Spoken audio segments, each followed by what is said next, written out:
बिस्मिल्लाहिर्रहमानिर्रहीम। अस्सलाम वालेकुम। आपका दोस्त सलमान हैदर। दुआ है परवरदिगार से कि उसने आपको और आपके अहले खाना को अपनी हिफ्ज़ो अमान में रखा हुआ। पीटीआई कह लें, परवेज़ इलाही कह लें, उन्होंने कल का एक ज़बरदस्त किस्म का पैगाम दिया। जिस वक्त मुलाकात हो रही थी नवाज शरीफ साहब की और चौधरी शुजात साहब की, जहाँ चौधरी शुजात साहब अपने बच्चों के मुस्तकबिल के हवाले से बहुत से मामलात महफूज कर रहे थे। आइंदा इंतखाबात में किस तरीके से फैसले होने, किस तरीके से चलना है।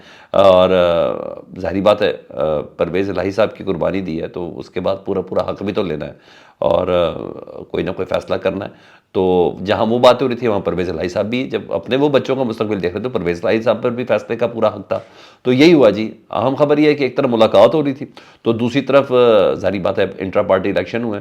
तो परवेज़ इलाही साहब का एक बार फिर से बतौर सदर पाकिस्तान तहरीक इंसाफ अपॉइंटमेंट का नोटिफिकेशन पाकिस्तान तहरीक इंसाफ ने जारी किया है। ये होता है जब टाइमिंग के साथ हो और बतौर इमीडिएट इफ़ेक्ट के साथ उनको दोबारा पाकिस्तान तहरीक इंसाफ का सदर बना दिया गया जी। और मतलब परवेज़ इलाही साहब ने जवाब दे दिया कि आप लोग जो मर्ज़ी करें, मैं पाकिस्तान तहरीक इंसाफ के साथ खड़ा था, खड़ा हूँ और खड़ा रहूँगा। लेकिन उधर कुछ अंदरूनी खानी मुसद्दक़ा ख़बरें मेरे पास आई हैं जी। जो नवाज शरीफ साहब और चौधरी शुजात साहब के दरमियान जो 40 मिनट की मुलाकात हुई है जी, उस मुलाकात में काफ लीग ने नून लीग से ना सिला मांगा जी अपने भाई का। चौधरी शुजात साहब ने नवाज शरीफ साहब से अपने भाई की कुर्बानी का सिला मांगा है। परवेज़ इलाही साहब की ज़ाहिर बात है कट्टी शट्टी तो हो गई है ना, ख़ानदान में लड़ाई शड़ाई तो हो गई है। और पंजाब भर में उन्होंने कहा सिला कम से कम ये हो कि हमें पंजाब भर में हिस्सा चाहिए कि भाई की कुर्बानी पे हमें कम से कम ये होना चाहिए जी। कौमी असम्बली की 10 से ज़ायद नशस्तें मांगी हैं जी चौधरी शुजात साहब ने नवाज शरीफ साहब से, और सूबाई असम्बली की 22 नशस्तें मांगी हैं। बहुत मुश्किल एक्सेप्ट करना, लेकिन ये मांगी गई हैं जी, जिसमें गुजरात, मंडी बहाउद्दीन, हाफजाबाद और सियालकोट में सीट एडजस्टमेंट का मामला है जी। उन्होंने कहा यहाँ से हमारे कैंडिडेट खड़े होंगे, फैमिली के भी खड़े होंगे, फैमिली से बाहर भी होंगे, चीमा साहब वगैरह, बशीर चीमा साहब वगैरह तो हैं ही। तो उन्होंने कहा 2018 से जहाँ जहाँ काफ लीग के लोग खड़े हुए थे इलेक्शन में, और उस वक्त ज़ाहिर बात है पाकिस्तान तहरीक इंसाफ के साथ सीट एडजस्टमेंट थी, तो उन लोग वहाँ जहाँ जहाँ से लोग कामयाब हुए थे उन तमाम जगहों से काफ लीग अभी भी अपने कैंडिडेट करेगी। मुस्लिम लीग नून अपना कैंडिडेट खड़े नहीं करेगी। हमने पीडीएम की हुकूमत बनाने में, इमरान खान साहब के अदम एतमाद में और पंजाब में पहली हुकूमत गिराने में हमने बड़ा किरदार अदा किया है। और हम अब भी मिलकर पंजाब में पीपल्स पार्टी और पीटीआई का और दीगर जमातों का और टीएलपी वगैरह का मुकाबला कर सकते हैं। ये जो चौधरी शुजात साहब ने कहा है, मतलब ख़ानदानी सीटों के अलावा ये होगा। अब मुश्तरका कमेटी बना दी गई है और उसके मेम्बरान का तयन भी एक दिन में होना है। ये मिल के फैसला करेंगे। मुश्किल है 10 से ज़ायद कौमी असम्बली की नशस्तें काफ लीग को देना। हिस्सा पर कदरे जुस्से ही होता है ना, ये जुस्से से थोड़ी आगे जाके बात है। बहरहाल यहाँ एक चीज़ है। दूसरी, गुज़िश्ता व्लॉग्स में मैंने आपको बताया था कि पाकिस्तान तहरीक इंसाफ को एतराज़ात हैं, तहफ़्फ़ुज़ात हैं इलेक्शन कमीशन के इस अमल के ऊपर कि उन्होंने इलेक्शन का जो अमला है ना वो इंतज़ामिया और ब्यूरोक्रेसी से, यानी आरओज़ वगैरह जो है ना वो इंतज़ामिया और ब्यूरोक्रेसी से लेने का फ़ैसला किया है। तो पाकिस्तान तहरीक इंसाफ ने कहा था हमें ये मंजूर नहीं है, हम इसको चैलेंज करेंगे, और पीटीआई ने बिलाखिर लाहौर हाई कोर्ट में चैलेंज कर दिया जी। और इसमें मौक़िफ़ बनाया गया है कि आरओज़ अदलिया से लिया जाए, क्योंकि इंतज़ामिया से ना लिया जाए। इंतज़ामिया वाले वैसे यानी कमिश्नर, डिप्टी कमिश्नर वगैरह ये तो जलसे की इजाज़तें नहीं देते मुझे, तो ये क्या करेंगे। उन्होंने कहा इनकी इजाज़त इनको ना रखा जाए, और क्योंकि पीटीआई के ख़िलाफ़ जो मौजूदा पंजाब की निगरान हुकूमत है ना वो भी एक सियासी जमात का किरदार अदा कर रही है, और इनके होते हुए गैर जानिबदार और शफाफ इंतखाबात की उम्मीद ही नहीं की जा सकती। तो जब अफसरान भी इनके अपने होंगे तो इंतखाबात कैसे साफ शफाफ करेंगे।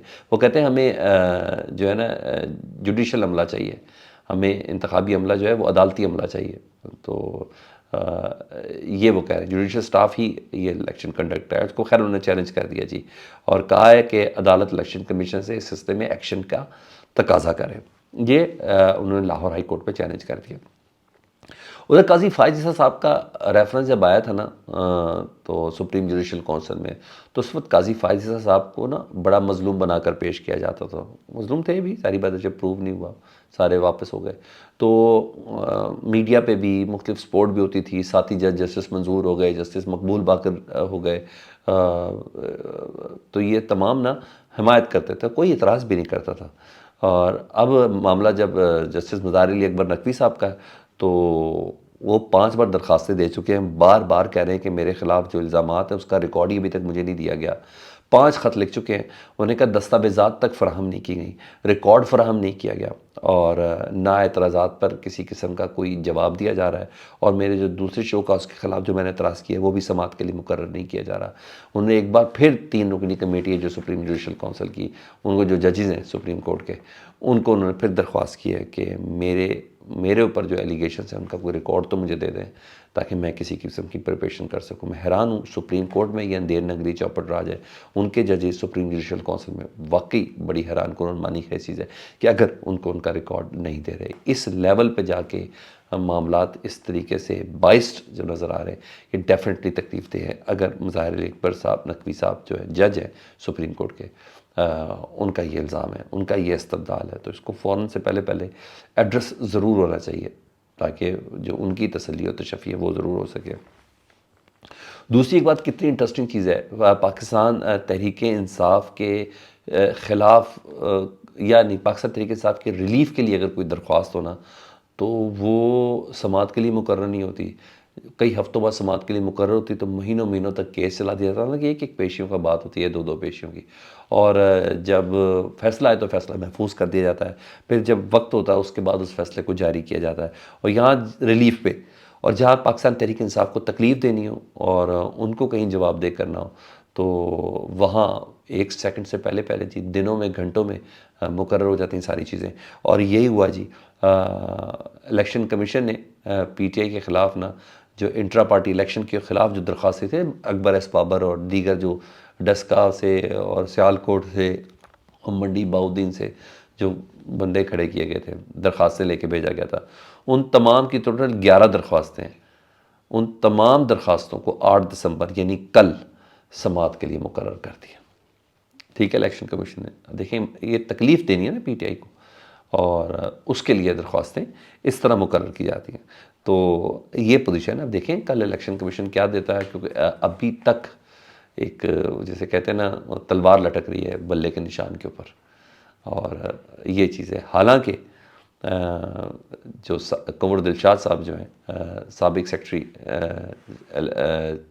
الیکشن کمیشن کے، اور پاکستان تحریک انصاف کے اتنے قبول نہیں ہیں، وہ کافی مخالفت رکھتے ہیں، وہ کہتے ہیں اکبر ایس بابر صاحب کی جو درخواست ہے وہ اتنی اپلیکیبل نہیں ہے کیونکہ بنیادی رکنیت کے حوالے سے معاملات سپریم کورٹ میں ہیں، تو اس کو یہ انٹرٹین کرنے کے قابل نہیں ہے۔ لیکن بہرحال انہوں نے روک کے رکھا تو کچھ سوچ کے روک کے رکھا ہوگا۔ ادھر قاضی فائز عیسیٰ صاحب نے حکم دیا ہوا کہ آپ نے الیکشن سے متعلق کوئی بات نہیں کرنی، بات کرنی ہے تو صرف بیوی کے ساتھ کرنی ہے، ٹی وی پہ نہیں کرنی، یہاں حکم تک دیا ہوا ہے۔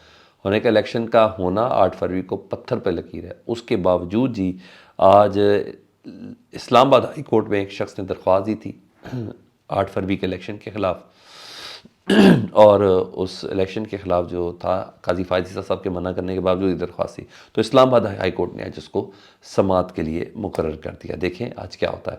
آخر میں آپ کو ایک اپڈیٹ دینی ہے اسرائیل اور حماس کی جنگ کے حوالے سے، تو اسرائیل نے رات کا یہ دعویٰ کیا ہے کہ غزہ میں اسلحے کا ایک بہت بڑا ذخیرہ پکڑا گیا، اب تک کا کہتے ہیں سب سے بڑا ذخیرہ پکڑا گیا ہے۔ کوئی فوٹیج بھی انہوں نے جاری کی ہیں اپنے مقامی اخباروں میں، اور اس کے مطابق اسرائیل کہہ رہا ہے کہ ہم نے غزہ میں اسلحے کا ایک بڑا ذخیرہ پکڑا ہے حماس کا۔ دوسری طرف خان یونس جو حماس کا گڑھ ہے، جی ہاں، اس کو ہر طرف سے کارڈن آف کیا گیا ہوا ہے اس وقت، جب سے جنگ بندی ہوئی خان یونس کو اس وقت ہر طرف سے کیا گیا ہے۔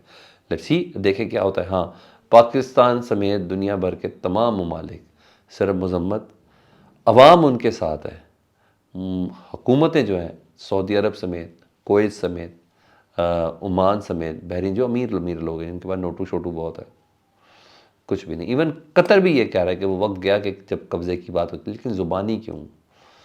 تیل بھی آپ ہی کا استعمال کر رہے ہیں، آپ ہی کی سپلائی ادھر جا رہی ہے، سب کچھ آپ کا جا رہا ہے، اور آپ پھر بھی اتنے کمزور ہیں۔ اپنا بہت زیادہ خیال رکھیے گا۔ اللہم صلی علی محمد و آل محمد۔